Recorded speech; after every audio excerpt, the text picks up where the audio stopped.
ہماری زندگی بڑی قیمتی ہے، ایک ایک سانس بامقصد ہونا چاہیے، لیکن ہم اپنے وقت کو کس آوارگی کے ساتھ، کس بے دردی کے ساتھ گزارتے ہیں۔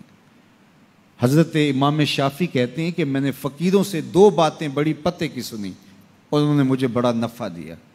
یہ بہت بڑے بزرگ ہونے کے باوجود، اتنے بڑے عالم اور فقیہ ہونے کے باوجود، یہ درویشوں کی صحبت میں جا کے بیٹھتے تھے۔ حضرت امام احمد بن حنبل کو کسی نے دیکھا کہ حضرت بشر حافی کے پیچھے دوڑ رہے ہیں، تو کسی نے کہا اتنے بڑے امام ہو اور اتنے بڑے فقیہ ہو، اس فقیر سے کیا ڈھونڈتے ہو، بشر حافی سے کیا تلاش کرتے ہو؟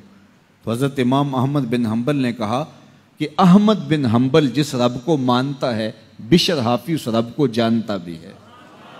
تو فقیروں کی باتیں بڑی پتے کی ہوتی ہیں، تو کہتے ہیں کہ فقیروں کی 2 باتوں نے، امام شافعی بولے، کہ مجھے بڑا فائدہ دیا۔ ایک تو یہ الوقت سیف قاطع، وقت کاٹ دینے والی تلوار ہے، اگر وقت کو تم کاٹو گے تو ٹھیک، ورنہ وقت تمہیں کاٹ دے گا۔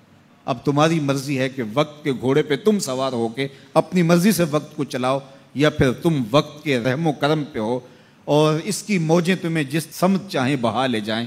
اب تمہارا اختیار ہے کہ تم اپنا وقت کیسے گزارتے ہو۔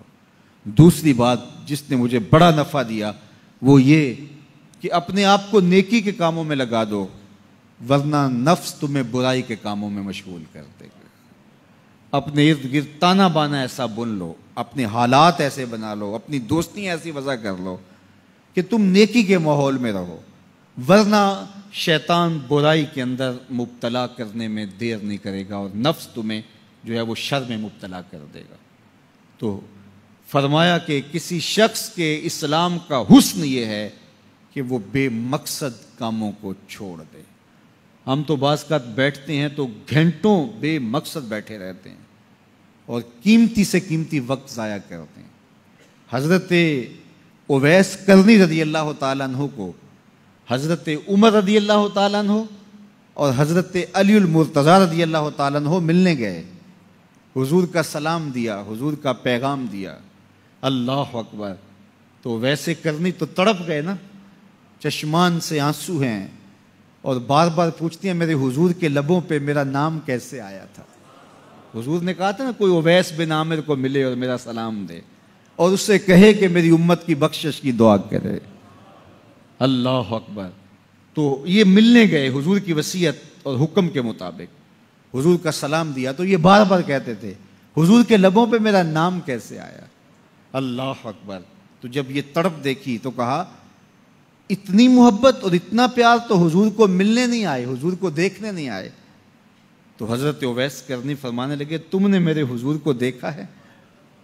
تو یہ خاموش ہو گئے، تو کہنے لگے میں نے نہیں نہ دیکھا تو مجھ سے پوچھ لو، تم پہلے بتاؤ کہ حضور کے ابرو جڑے ہوئے تھے یا کھلے ہوئے تھے؟